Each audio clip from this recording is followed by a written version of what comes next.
রাতে ঘুমানোর পূর্বে আল্লাহ তাআলার এই দুটি শক্তিশালী নাম যদি কোনো ব্যক্তি পড়ে, তার জীবনে যত অভাব অনটন দারিদ্রতা বিপদ আপদ আছে আল্লাহ তাআলা দূর করে দেবেন এবং সে সকাল ভোর হতে চারদিক থেকে সুসংবাদ শুনতে শুরু করবে এবং তার জীবনে যত চাওয়া পাওয়া আছে আল্লাহ তাআলা সহজ করে দেবেন।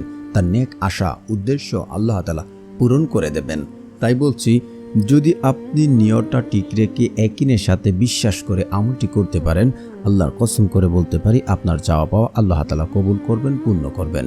তাই না টেনে সম্পূর্ণ ভিডিও দেখার অনুরোধ রইল। আর যারা চ্যানেলটি সাবস্ক্রাইব করবেন, ইনশাআল্লাহ আপনাদের মনের আশা পূর্ণ হবে। তো দেখুন, আমাদের জীবনে অনেকেই চায় আমরা ধনী সচ্ছলতা, আমাদের জীবনে সফলতা আসুক, কিন্তু আমরা কজনই তা করতে পারি?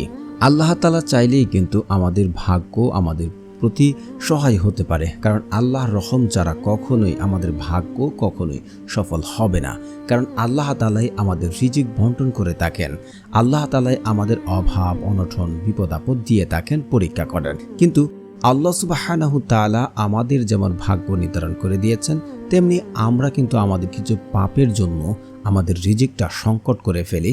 আল্লাহ তাআলা আমাদের দিতে চান, আল্লাহ তাআলা চান যেন তার বান্দা তার কাছে ডাকুক, তার কাছে চাক, আল্লাহ তাআলা অবশ্যই দেবেন, কারণ তিনি না করতে জানেন না। আল্লাহ তাআলা পবিত্র কুরআনে বলেন যে, তোমরা আমাকে ডাকো, আমি তোমাদের ডাকে সাড়া দেব। আর আল্লাহ তাআলার কাছে যে ব্যক্তি যত চায় আল্লাহ তাআলা তত খুশি হন। আর বান্দা যদি আল্লাহ তাআলার উপরে না চায়, আল্লাহ তাআলার দিকে মুখ ফিরে নেয়, আল্লাহ তাআলা খুবই রাগান্বিত হন। আর যে ব্যক্তি আল্লাহ তাআলার উপরে তাওয়াক্কুল রাখে, মানে যে কোনো কাজ করছে, চাকরি করছেন, আপনি মনের আশা পূরণ করার জন্য চেষ্টা করছেন, আর আপনি বিদেশে যাবেন চেষ্টা করছেন, যদি আল্লাহ তাআলার উপরে আপনি তাওয়াক্কুল বা বিশ্বাস রাখতে পারেন যে আমি কাজ করছি, এর সফলতা এর ফলাফল আল্লাহ তাআলা দেবেন, আমি ফলাফল পাবো, আল্লাহর কসম করে বলতে পারি আপনার চাওয়া পাওয়া আল্লাহ তাআলা কবুল করবেন, যদি নেক আশা থাকে। কারণ সূরা আত-তালাক আয়াত নম্বর 3 আল্লাহ তাআলা বলেন যে ব্যক্তি আল্লাহ তাআলার উপরে তাওয়াক্কুল রাখে, আল্লাহ তাআলা তার জন্য যথেষ্ট হয়ে যায়।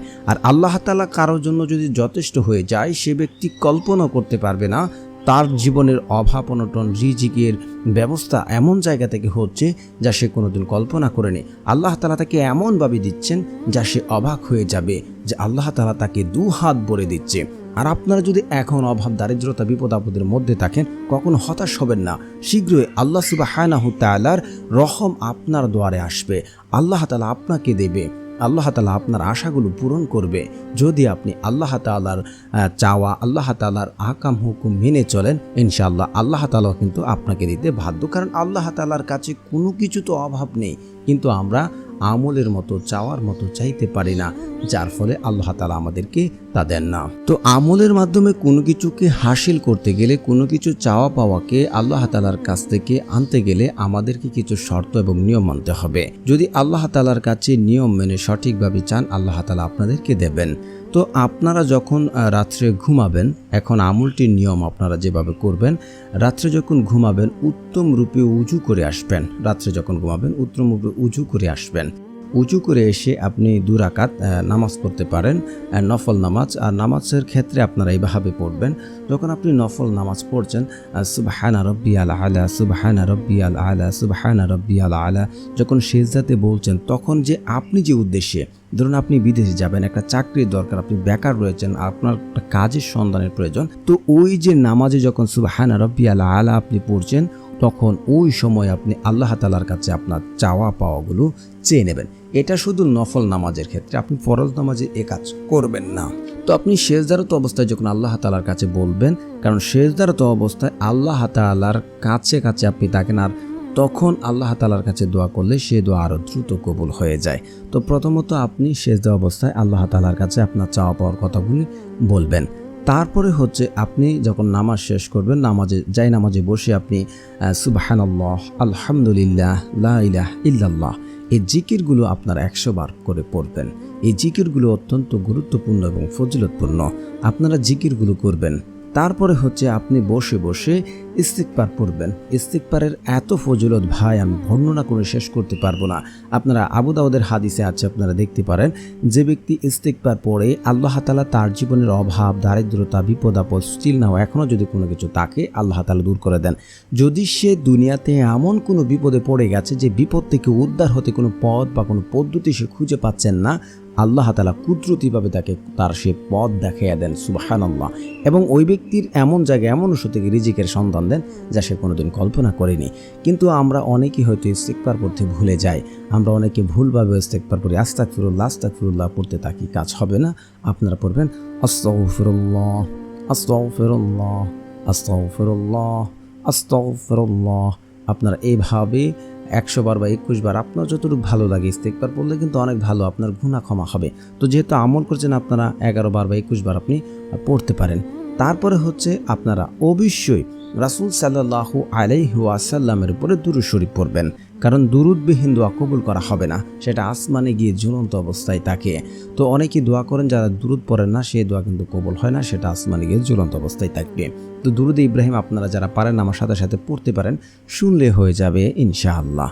আল্লাহুম্মা সাল্লি আলা মুহাম্মাদ ওয়া আলা আলি মুহাম্মাদ কামা সাল্লাইতা আলা ইব্রাহিম ওয়া আলা আলি ইব্রাহিম ইন্নাকা হামিদুম মাজিদ। আল্লাহুম্মা বারিক আলা মুহাম্মাদ ওয়া আলা আলি মুহাম্মাদ কামা বারাকতা আলা ইব্রাহিম ওয়া আলা আলি ইব্রাহিম ইন্নাকা হামিদুম মাজিদ।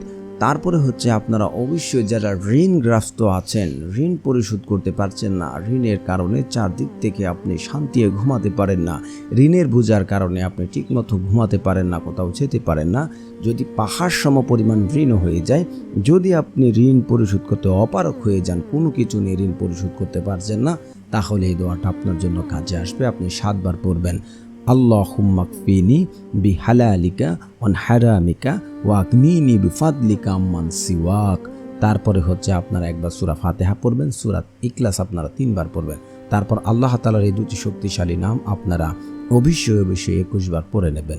তো বন্ধুরা, যারা চ্যানেলটি সাবস্ক্রাইব করবেন, ইনশাআল্লাহ আপনাদেরও মনের আশা আল্লাহ তাআলা পূরণ করে দিক, কারণ যারা অন্যদের সহযোগিতা করেন আল্লাহ তাআলা তাদের মনের আশাগুলো পূরণ করে দেয়।